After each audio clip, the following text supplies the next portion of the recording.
Meet Timmy, an overly enthusiastic DIY newbie armed with a YouTube playlist and a credit card.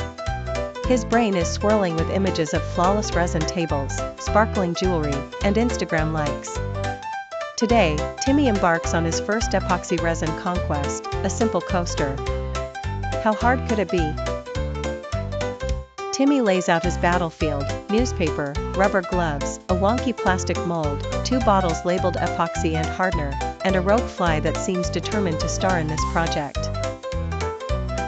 He reviews the instructions, which are helpfully printed in microscopic hieroglyphics that require a Nobel Prize in cryptography. Wearing his gloves as if handling radioactive plutonium, Timmy pours the epoxy and hardener into a disposable cup, except the measurements are in milliliters, and his cup is in ounces, resulting in a mathematical crisis that conjures flashbacks to 3rd grade math class. He estimates. What could possibly go wrong?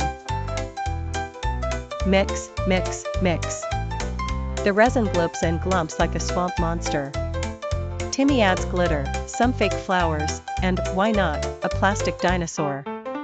Timmy admires his creativity and pours everything carefully into the mold, only to discover he has glued the newspaper to the table and possibly himself. Waiting 24 hours is agony, especially when Timmy checks every 10 minutes. The resin remains stubbornly sticky.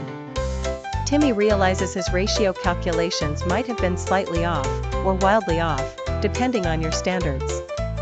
The coaster now looks and feels like mutant jelly. Not one to be discouraged, Timmy watches 5 more tutorial videos and learns about torch to remove bubbles. He uses his sister's hairdryer and sets off the smoke alarm. The rogue fly, now encased in resin, becomes part of modern art. By trial, error, and unsolicited advice from every relative within Wi-Fi range, Timmy attempts another coaster. This time, science prevails. The resin sets, bubbles are banished, and the result is almost flat, aside from a suspicious lump that looks like an alien egg. But it's shiny, and only mildly toxic to touch, he hopes. Timmy triumphantly posts his slightly wobbly coaster online.